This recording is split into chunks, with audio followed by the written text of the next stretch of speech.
Aloha, everyone. My name is Rob Hack. I'm from the Hawaii Pacific Export Council. We are a local nonprofit in Hawaii charged with helping Hawaii and Pacific Island companies export their products. And to be clear, when we say export, that means to a foreign country, not the mainland, not from Maui to Oahu, or not from Hawaii to Guam or Saipan, but it has to be a foreign entity such as Japan, Canada, Mexico, Germany, Brazil, and the like. So we are a quasi offshoot of the US Department of Commerce. We have approximately 30 board members that are appointed by the US Commerce Secretary, and we serve 2-year, 3-year terms. And I'm now in my 4th term, so I've been around quite a while. And we're all vetted to have had extensive export experience in our careers. And so just personally, my entire life has been dedicated towards selling US products globally, primarily in Asia, but elsewhere in the world.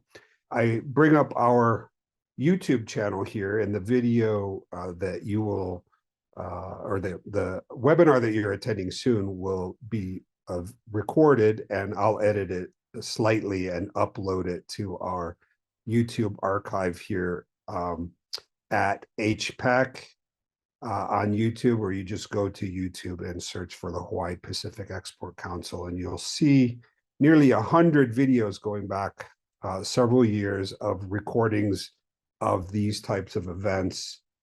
And I encourage you to go back and look at those, because I think that there's some very interesting topics that range from country specific to, for example, exporting to Taiwan, or here's exporting from Kauai. We have exporting from Maui, exporting from Hawaii Island, et cetera.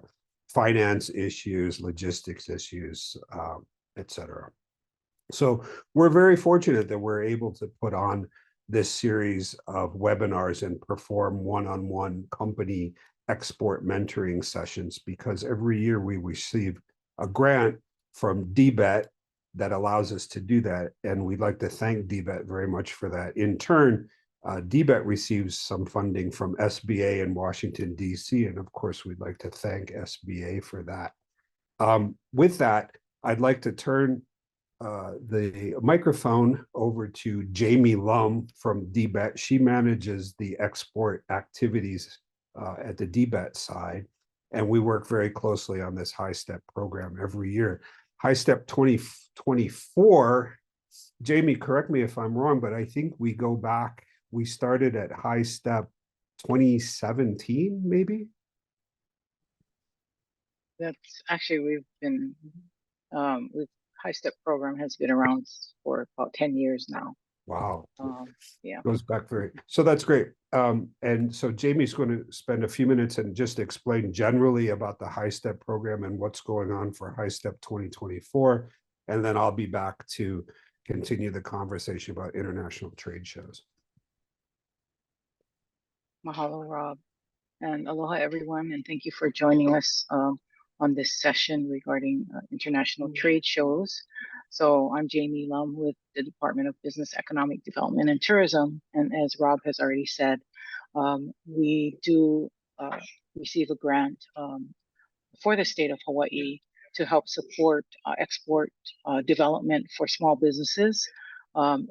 We call it HiSTEP, or our Hawaii State Trade Expansion Program. And Rob has our website up, so thank you, Rob, for that. Some of you out there may already be familiar with the program, may have even been part of the program, participating in activities, and for others, this may be new to you. But as Rob already stated, we are able to put together the program supported largely by funding that we receive from the U.S. Small Business Administration. And the purpose of the program is really to help small businesses in the state of Hawaii to sell their Hawaii-made products and also Hawaii services it's open to service companies as well in the global marketplace. So it's open to companies that ranging from what we call new to export, so never have exported before, all the way to what we call market expansion companies, those that maybe have been already exporting and looking to expand in some ways, maybe to new countries, or they have new products to introduce, so forth. So it is open to a wide range of companies in terms of their export experience. In order to qualify for the program, you do have to be a small business by small business SBA standards, which means 500 employees or less. So that's not very difficult for most companies to be able to qualify in that sense. There are other requirements, like you have to be in business for at least a year. There's a self-certification form that you have to sign, but basically that says that you're also you have resources available for exporting, and also something that's important is that all products and services that are companies that enroll in the program have to be at least 51% US made. And of course, for Hawaii, we try to support and give priority to companies that meet the 51% Hawaii made standard. So that's just sort of the base level of eligibility. And so we have three main components of our program. We have our export readiness, our market entry and expansion activities, and then our company assistance. So what you're attending now is part of what we call our export readiness, and that's basically just as it sounds. We provide these types of programming, these types of sessions, and we do work with the Hawaii Pacific Export Council, with Rob, to put these sessions together. So this is our first session for this HiSTEP 2024 on international trade shows. And as you can see, Rob has the webpage up. Next month, we'll have Export University, which is a little longer session. It says 1 to 2 there. We can change that because it's actually probably going to be about 3 hours. And that's really a sort of a broad overview for those, especially those that have not exported before. It goes through all the different types of topics that you'll have to, that cover exporting, things that you should know, kind of at a little bit more of a higher level. So we have these sessions. We normally have one a month. It's intended, again, to give you information about exporting. They'll either be export specific or market specific. And when Rob was talking about the videos that they have on the HPEC website, we also have archives of these sessions as well. So they're intended to give you information to help you. If you don't have an export plan, it can help you to give you information to be able to put one together. Or if you already have a plan, maybe you'll glean some information that can help you fine-tune your plan. So that's kind of the intent, really, to get you geared up for exporting. Also, export readiness, what goes along with that is we partner with a number of different organizations like HPEC, like the Small Business Development Center, the MINC Center for Business and Leadership, Veterans Business Center, a number of these organizations that help companies serve as business advisors. That's what they do. So we partner with them to help companies that enroll in HiSTEP. We pair them up with one of the organizations so that you'll have at least one session one-on-one with a business advisor from that organization to talk about your company and kind of what your exporting goals are, and they can help to guide you a bit on either your export plan or possible activities that you might want to look into to help further your exporting goals, or even maybe if you need to do a little bit more market research.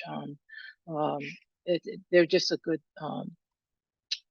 sounding board for what it is you want to do, and they can help guide you, like I said. The second component of our program is what we call market entry and expansion activities. We used to refer to this as Hawaii pavilions because we focused primarily on trade shows that we help to organize. We also work with the Department of Agriculture. They also do organize some of these trade shows. Rob has the calendar up, as you can see, for 2024. Right now, or just completed, is the Fancy Food Show that the Department of Agriculture went to. Next month is the Gulf Food Show in Dubai. And then in March, there are two shows, Food X Japan and the Natural Products Expo West. And then in September, there's the Fine Food Australia and the Tokyo International Gift Show. So these are trade shows. We also have one event that's a consumer show, which is the Honkyu Hawaii Fair, and that's in the summer. And this is actually where companies really have a chance to, well, as I said, it's direct to consumer, so people can actually purchase products, but it's also a way to help you get some feedback from consumers on your product, and as you prepare for the Japan market. So these are some of the activities. We also have some online programs that we are introducing, like the Makwake. So these are all part of market entry and expansion, and these are some of the activities that you can look at participating in as part of HiSTEP. The last component is what we call our company assistance. And this is where companies can apply to us for direct financial assistance to help support some of the activities in your export plan. As you can see here, we actually just completed, the deadline was January 10th, so we're not taking those applications any longer. But just for future, just to let you know, we normally put the application out in November, and then we give about 2 months for responding. So usually it's due right after the new year. But this is, again, funding. It's actually funding on a reimbursable basis, so you have to pay expenses up front, but it can help you to support your participation in trade shows, in any trade missions. It can help you with other types of services like a Gold Key service through the U.S. Department of Commerce, commercial service. You can use it for product testing if you need to meet certain compliance standards in order to be certified to sell your product in a particular market. It can be used to purchase research.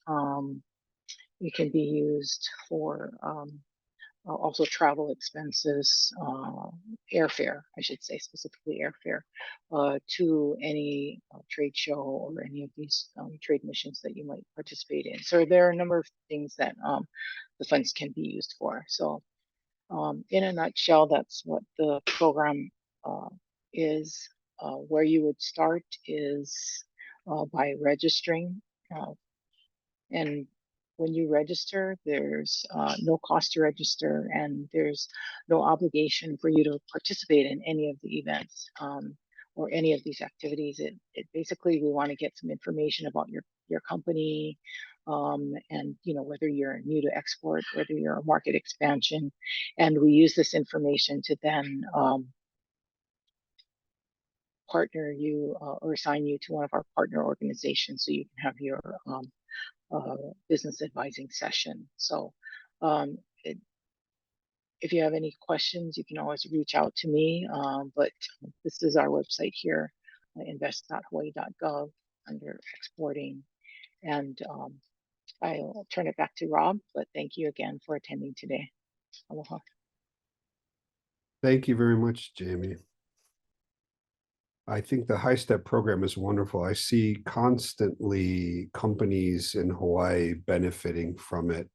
And I encourage everyone to take part in it. And if you're able to get into one of the Hawaii pavilions, because I think that it's a very inexpensive way for you to get some exposure to an international market and do it very cheaply because it is so subsidized by DBEDT. So I wanted to jump in and just talk about international trade shows. I said at the beginning, I've spent a lot of my career in trade shows, too much, I feel like, because it's a lot of hours, a lot of days in trade show booths, standing there, meeting people. But there's really no better way, especially for a lot of the products and services that are coming from Hawaii.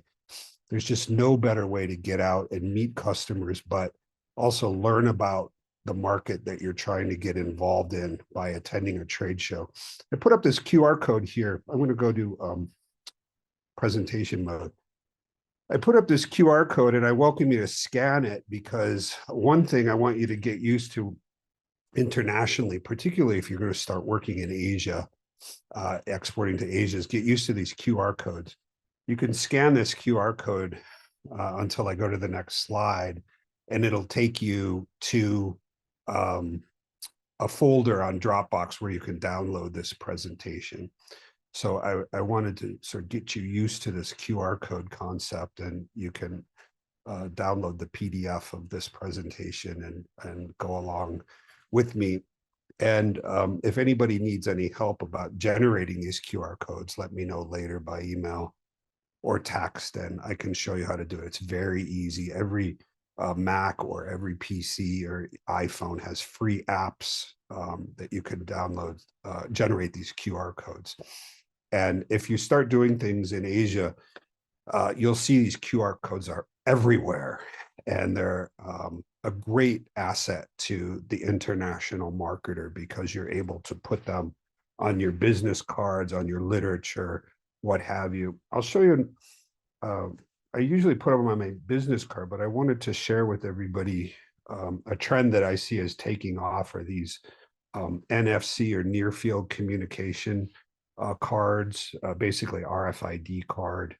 And you can see on the back is a QR code, but essentially this is an RFID card with my personal information, such as my name and company and title and telephone number and website and address and that sort of thing. And I can just tap this on somebody's phone and they'll immediately have all of my information in their contact list. And it's just a great way of transmitting your personal information to other people that you would meet, so they have your contact information automatically in their phone and in their database, and then they don't have to take a paper business card from you and potentially just not do anything with that paper business card. If you do like the paper business cards, which I still think there's a lot of room for in the world, get one of these QR codes and just print it onto your business card so you have it, and then the people that you meet can scan that QR code, and then they have your information. All right, so why attend an international trade show? As I said earlier, it's exposure to the market, and it's all about learning, especially the first time you go to it. For example, let's say you decided to go to the Tokyo International Gift Show in the fall. We call it TIGS. Even if you don't have a booth, you could still go to the show. You can get in for free. It's sometimes 3.5 or 4 day show, and you can walk around the various halls and just learn and see how people in Japan display their products, what the market is interested in. Packaging is really critical in Japan. You can see some of the pricing as well. Of course, you can meet potential and some existing customers, but also important is potential and existing distributors. Looking at your competition, see what's going on, how your your competitors are doing things. What are their newest products? How is their packaging looking? And I point this out too. In Hawaii, we don't have seasons necessarily. We have a slightly rainy season and a cooler season in the winter, but Japan and many other markets have a true 4 seasons. And there's a lot of sales and things that are built around that seasonal activity. And it's important to understand that. Oops, pardon me. So what do we do before the show? Here's another QR code you could scan, and this will just give you my personal information here. So again, I want you to get used to these QR codes. So plan to stay longer at the show. Arrive a few days earlier and go out and meet people that are there. Meet customers.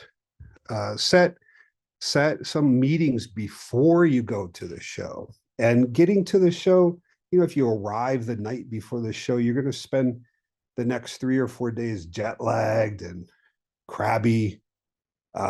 If you can get there a few days early, spend your days out looking around Tokyo, for example, going into shops, seeing how things are done. It just makes your life a whole lot easier while you're at the show.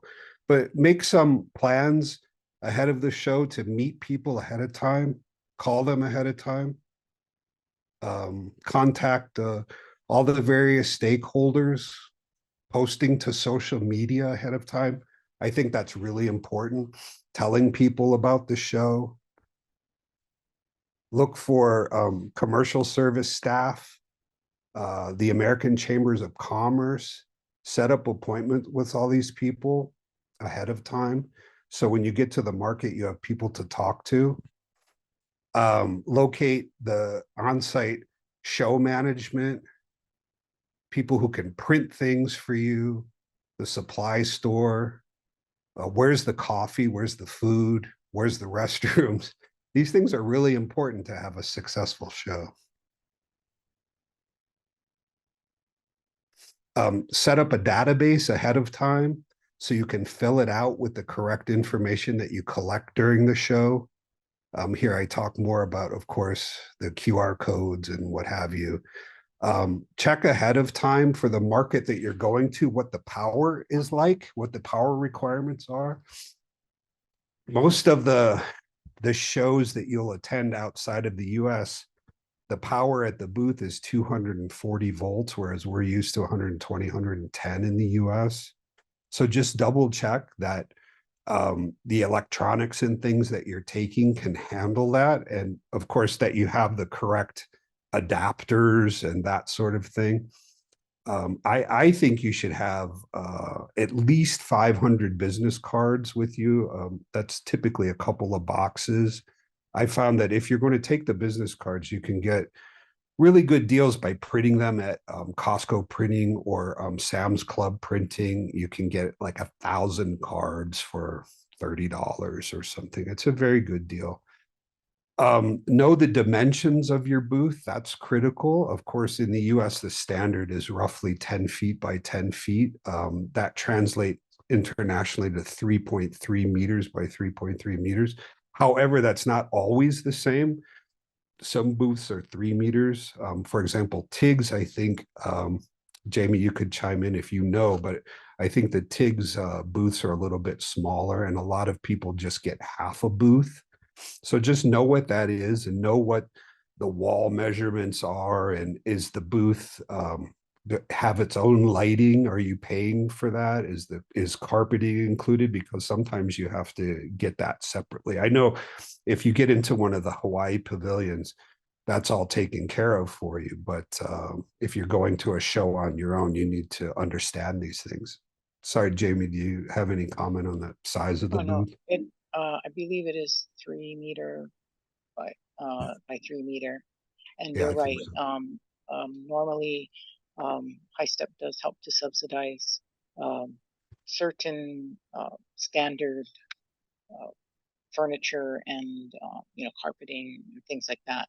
If companies want anything over and above that, then they can pay for it on their own. But we do sort of have our own standard booth package, if you will, when you Right. participate. So if you were joining TIGS and you weren't joining in the Hawaii Pavilion and you were just going on your own, these are things that you would have to understand and figure out. Every show has a little bit different procedure for the package that you buy, and if lighting is included, carpet is included, if there's an internet connection that you need a live connection rather than Wi-Fi for some reason, all of that, furniture, short chairs, high chairs, tables, etc. But also, if you're bringing posters, know what is your wall size.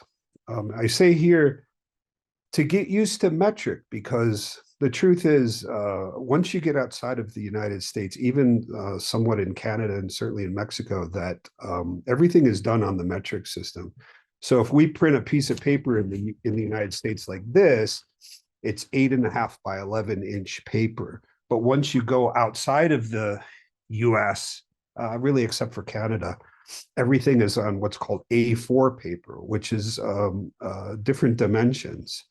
And it's important to understand that if you're going to print some flyers, for example, and take them to Japan, if you go to, I don't know, Office Max or somewhere in Honolulu and print some flyers, they're going to be on this 8.5 by 11-inch paper. You can't see it with Zoom, but what that means is, though, that size paper will not fit in a standard Japanese file system that's based on A4. So what's likely to happen to that expensive flyer you just printed? Well, your customer in Japan is likely just going to throw it away because it doesn't fit into anything.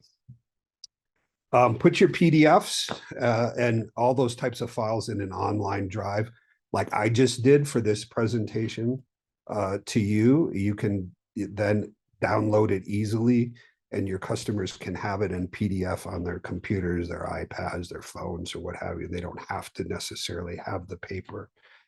Consider buying a local SIM card for your phone.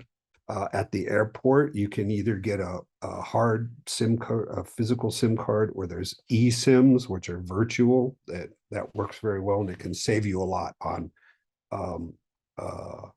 internet costs while you're there locally.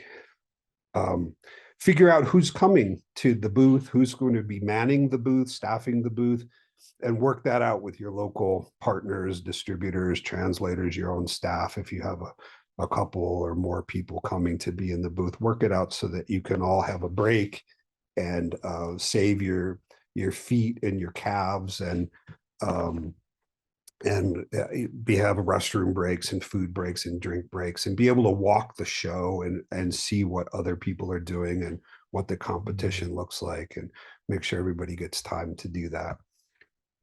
Here's a pretty much standard 10 by 10 booth. I personally like having these higher chairs so that you can sit up a little bit and look out over. If you have to sit down, first of all, I don't recommend sitting down, but I think after 3 or 4 days, we're all going to want to sit down, especially after 2 or 3 p.m. in the afternoon. But have a chair that you can just sort of sit on that's tall and look out, so it doesn't look like you're sitting down and you're being hidden sort of behind this this table, which is pretty standard at most booths. I threw in here a photo of what the Hawaii Pavilion typically looks like at TIGS, and I think you can see, as Jamie said, that it's not exactly 10 feet by 10 feet. It's a bit smaller, 3 meters by 3 meters, but it's very nice. It's really a great expo. Some hundreds of thousands of people come through there, and you'll have lots of people who are just interested in the Hawaii name coming by to see what's going on at the Hawaii Pavilion. Jamie, you have a comment? I just also wanted to point out that we also, and this helps to make it affordable too, and also allows us to engage a lot more companies, have a lot more companies to participate, is that companies can also get a half booth, so they can share a full booth with another company. So that's another way to, if you want to start small, and it's affordable. So that's typically when you go to a trade show on your own, then you can't do that. You can't share with Right. another company. But That's a very good point. that's another advantage, and And something especially we if you're a offer. one man or a one woman show and you're going by yourself to staff the booth, it's nice to have a half a booth, and then you can kind of share duties with your partner who has the other half of the booth. If you have to go to the restroom or get a coffee or what have you, you can share, just cover for each other while you're away for a few minutes. Again, let's just talk about what to do before you actually get to the show space. As Jamie alluded to in the beginning, talking about company assistance, that many products require testing, cosmetics and food and some other products might require testing in the market that you're going to. And make sure you get that done ahead of time so that you don't get things held up in customs. I recommend getting a couple $100 in cash in the local currency when you arrive, just so you have it. Not everywhere might take the credit card that you have, or whatever reason it doesn't work, and it's just nice to have some cash on you. The ATM at the airport will allow you to get the best possible rate there as well. Let's bring translators and assistants, bring them a small gift from Hawaii. That can be great to sort of get them involved in your product and get them enthused.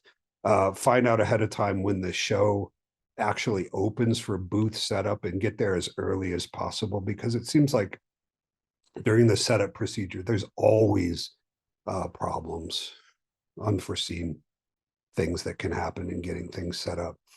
Get a show directory of and find out where your competitors and your key customers are on the map of the show, and try to spend, I think, at least a quarter of the total time of the show walking around and looking at competitors and customers and just seeing what's going on in that market.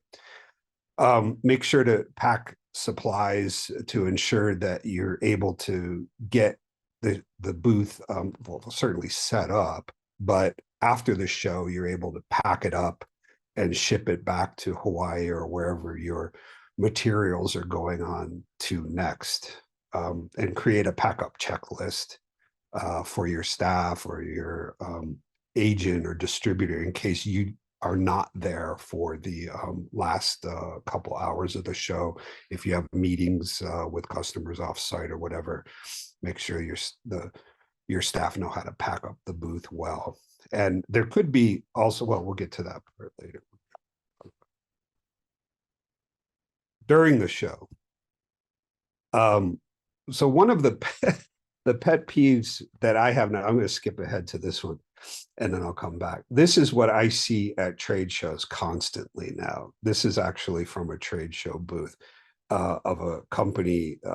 They're dressed fairly casual at a software trade show. But I walked past the booth and everybody's on their phone. Now, that's not a booth that I would want to walk up to and ask any questions, because it seems like I'm interrupting them, right? And I just see that constantly. So I'm addicted to my phone. I understand it. And I understand that I'm constantly looking for things and people are texting me, and there could be some legitimate business reason to be on the phone.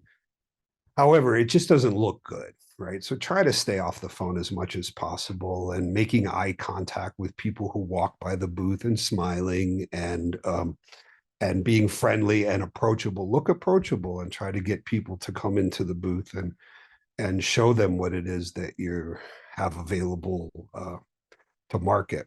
Don't block the entrances to the booth. I see that happening all the time. Some shows don't allow you to come out into the hallway and try to, they consider it like you're touting and trying to bring people in like a carnival barker and get them in. So just be careful. There might be rules like that.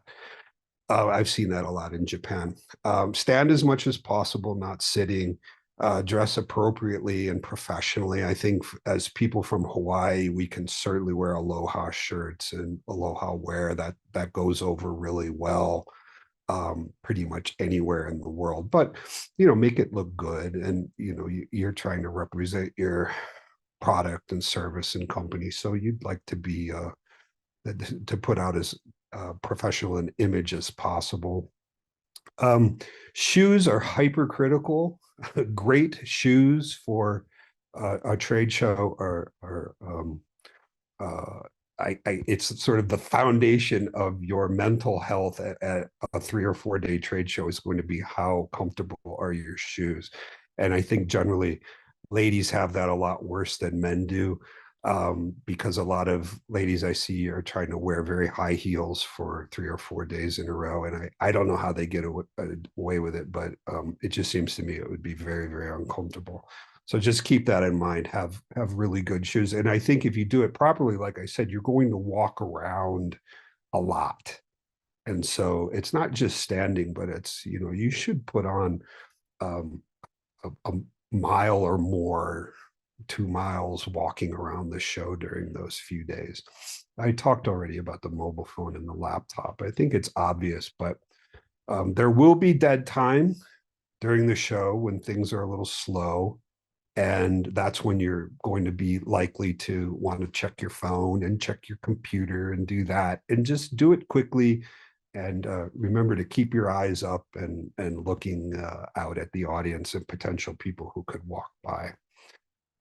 I during the Export University, I'll give a whole talk about cultural aspects of doing business internationally, and one of those is exchanging business cards. And Korea and Japan are still very formal about the way they exchange business cards, and I suggest you look at some YouTube videos, and I think you can find some good ones even in our archive about how to exchange business cards. I suggest getting a little wallet. I don't know if you can see my wallet that I keep for business cards, and having them in there and taking it out. And I think it just looks very, very professional on how to exchange business cards.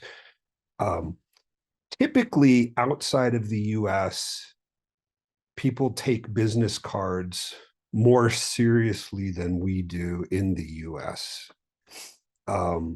However, I still think Japan probably takes it most seriously out of anywhere else in the world. So please pay attention to that and learn how to exchange business cards appropriately in Japan. I think it goes a long way. Also, I've learned, don't really write on a business card, somebody's business card that they hand you, unless you ask permission first. And if you're not sure how to pronounce somebody's name that's written on the business card, ask them. So you hear straight from the horse's mouth how they want their name pronounced. Invite visitors into the booth and ask questions about their business. Ask a lot of questions. What do you do? Where do you sell it? What part of Japan? What part of Germany are you operating in? What part of Brazil? And if you have chairs and a table, ask them, sit down and start to have a conversation. It looks good to other passersby that you have visitors in your booth. And if you're engaged in some conversation, you're not able to talk to the passersby right then they'll come back because they saw that you have something important to say that somebody else was already there talking to you. So they'll come back. Don't worry about people that are passing by while you are engaged in a business conversation. Let's talk about what to do after the show. I like to talk to people as quickly as I can after the show, following up soon.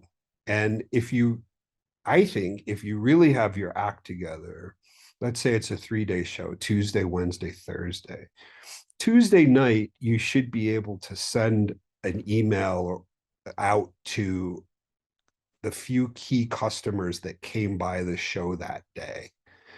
Same with Wednesday, same with Thursday, but certainly within a week of the end of the show, you should be able to send a message to everybody that came by and thank them, and try to keep the conversation going about how you can see them next. If you have brochures, catalogs, these kinds of things, send them by PDF. Get them out there. I think you'll find more so than in the US, as you get into Asia and some other parts of the world, that people will start to communicate with you by text and not as much email. Japan is still somewhat email oriented compared to other parts of Asia. But I find still there's people who will want to text me pretty quickly in Japan, either through Line, which is a local, kind of like a local, how would you describe Line? It's a local messaging service, but it's also sort of social media, similar to WhatsApp. Some people in Japan will use WhatsApp, but certainly outside of Japan, in most of the rest of Asia, WhatsApp is really popular. So, get used to communicating with your distributors and your customers through that kind of text messaging communication. We talked about the content, or the customer resource management software, the CRM. Try to get that populated with the business card information that you've received as soon as possible, because the longer you wait, the more those cards will stack up on your desk over time, and then you'll just have this stack of business cards for months and months and months, and it just never gets into the CRM. So that's the time to get interns and other people to take that data and put it in. And I strongly recommend that you get used to trying to get the Japanese language kanji and hiragana names, as well as the Romaji version of the names, into your database. I think that's really helpful. And so obviously you need the email address, and any mobile numbers are great.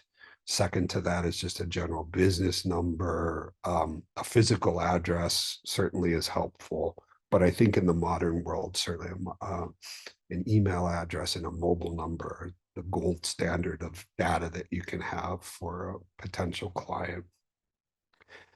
Most trade shows will have a attendee list, especially the smaller ones. The smaller shows. So if you can find the show promoter or the manager, as I suggested in my pre-show checklist, find out who that person is, and then after the show, communicate with them and try to get a database of the people who attended the show. Sometimes you can get that, and it's really helpful.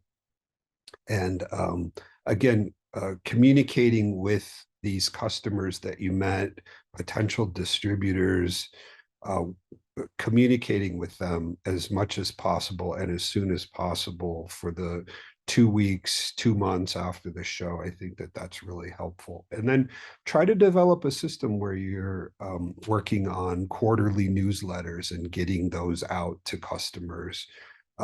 If you attend one of my international marketing lectures, you'll hear me talk about working on defining your target market segment to the point where the target market segment is so specific that they are waiting for your newsletters, right? I think a lot of people who are starting to write business newsletters quarterly at the beginning get concerned that they're pestering the database, and that they don't want the database to feel like they are intrusive or they're getting too much email. But if you're sending the email to the right people, quarterly is not excessive at all.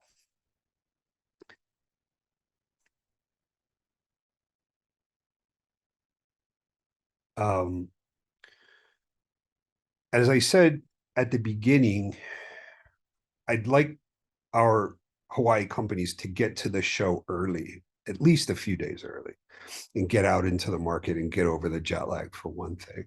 But I also see a lot of our companies fleeing from the show and trying to get to Haneda or Narita or wherever airport is closest and get out of the show country as quickly as possible. And I think that's a big mistake. I think you could stay a few days longer and use that time to visit with people that you just met. There may be a great customer that you met, there may be a new distributor.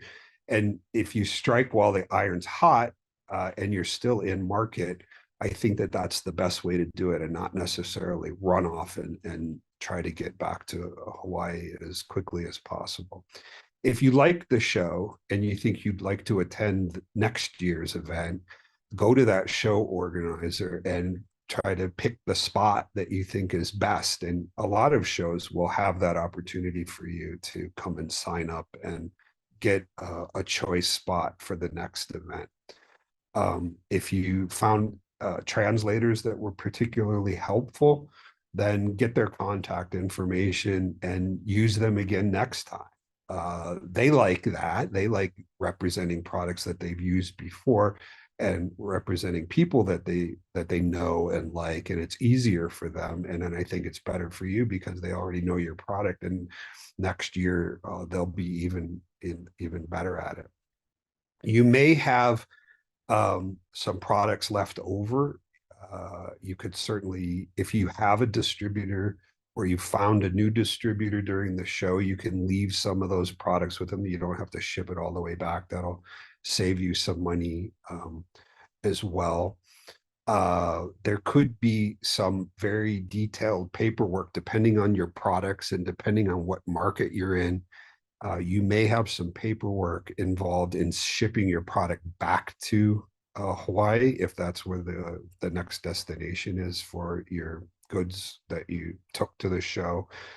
So it's important to find a shipping company that you trust, and they'll usually come to the show and pick it up, or maybe you take it back to your hotel and ship it with you, or you carry it back. That's fine too. But if you're going to ship it back, then try to get to establish a good relationship with that shipping company so they can help you pre-fill out the paperwork that you need to send it back. If you have a distributor already, meet with them after the show to set up a game plan for how to go after the customers that you met during the show and figure out who's going to do what and who's going to contact who and when and what have you, and make sure you have a game plan. And I think it's better for you as the principal company to direct those activities rather than leaving it up to the agent or the distributor to do all of that. And then have a feedback session about what went well at the show, what didn't go well, what you can improve on for next year, etc.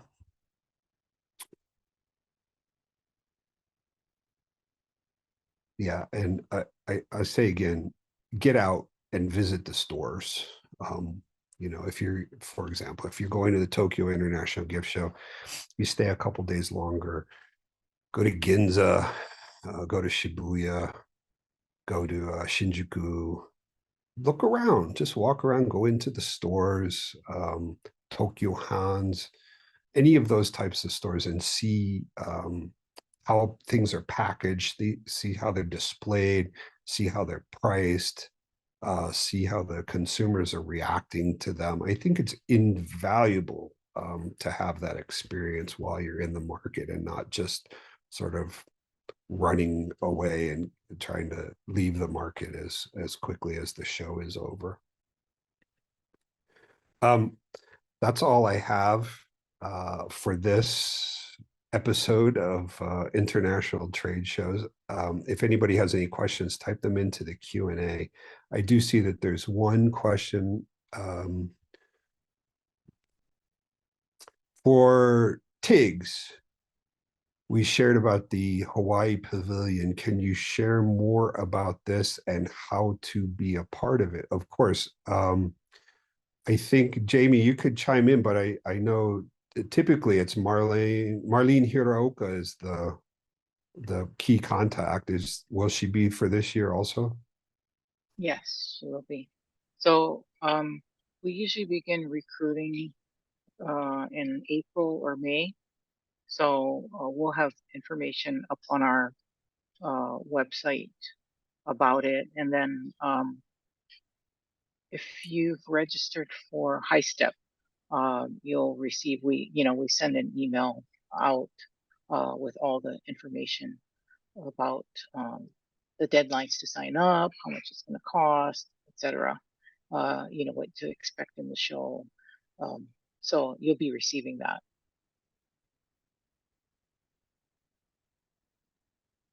Yeah, that's Here's some details. This from is from last last year. year. Yeah. So that gives you an idea of kind of what what you can expect in the show. Those are all the people that participated. Yeah, I can't stress enough. I think it's a fantastic introduction to the Japanese market, and um, the pavilion has DBET hires for the pavilion translators that can help you. Of course, they're not your personal translator; they have to cycle around and help other people, but it's still extremely useful. You really don't have to do anything except sort of show up with some of your product and just set it up. All the furniture's there. And of course, you have the Hawaii brand name bringing in lots of people just to come and see what's going on at the Hawaii Pavilion, which I think is great. And there's always some Hawaii branded coffee and food and snacks and drinks that are available to the general public to have, and so that brings in a lot of people as well. It's really a fantastic thing.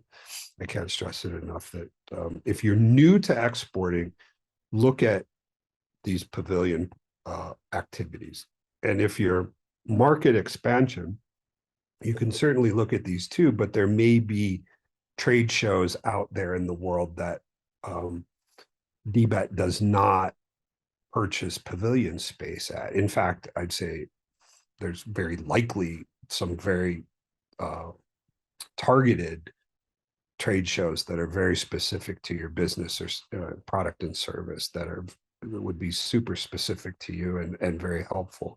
And of course, you can go to those as well, but you're going to be on your own in terms of getting the space and doing all of that. I would also say that there are some US pavilions at some shows that you could partake in too. And some of those are a little bit cheaper than if you just went on your own. Of course, it just depends on what your product and service is. Okay, any other questions? If you have any, please type them in. We're coming up right about to our hour limit. So with that, I'd like to just say that our next event is February 22nd. That's Export University. And that's the only firm date I have right now. That will probably be, as Jamie said, a 3 or 4 hour event. And we'll have modules like finance, export finance, marketing, cultural issues, logistics, legal, etc. Oh, there's one question here. A new one says, would you consider any future trade shows in Tokyo? You meaning, I think the question is for DBET, meaning would you get involved in any other shows than the ones that you are currently involved in now? Jamie, We're do you have always sort of, yeah. We're always evaluating the shows that we select, and a lot of them are selected, like the gift show, um, because it encompasses so many different types of products that can go into it. That's one of the reasons why we selected that. So that's the kind of thing we'll look at. If it's going to be a specialized show, we probably wouldn't do it. We try to make it select shows that are a little bit broader that we can, even though, like, for instance, FoodX, of course, that's one that we work together with Department of Agriculture, and While it is food and beverage, again, it's broad. It can encompass all kinds of um, different types of food and beverages within that show. So that's kind of what we look at when we select the show. But we are always evaluating and looking at others, as well as we're trying to find possibly some other countries to do a trade show in. We were talking about maybe looking for one in Korea, for instance, because we do have a lot more companies inquiring and interested in the Korean market. So Great. hopefully that answers the question. Great. Well, thanks again, Jamie, and thank you to our attendees. In a few days from now, I will have downloaded this recording and edited it slightly and uploaded it to this archive. And when I do that, I will send out a message to all of the registered attendees, along with a copy of the presentation I did in PDF format. And again, I encourage you to use that QR code. I'll share it with you one more time, that you can grab that presentation on your own, just so you can practice using the QR code. And again, here's my number and my HPEC email address. If you have any questions about how to create a QR code and embed it in your activities, marketing activities, just let me know. Okay. So thanks again. Aloha, everybody. And we look forward to seeing you at some of our upcoming events in 2024. Again, this is Rob Hack from the Hawaii Pacific Export Council, and we had Jamie Lum from Department of Business, Economic Development and Tourism. Mahalo. Thank you. Mahalo.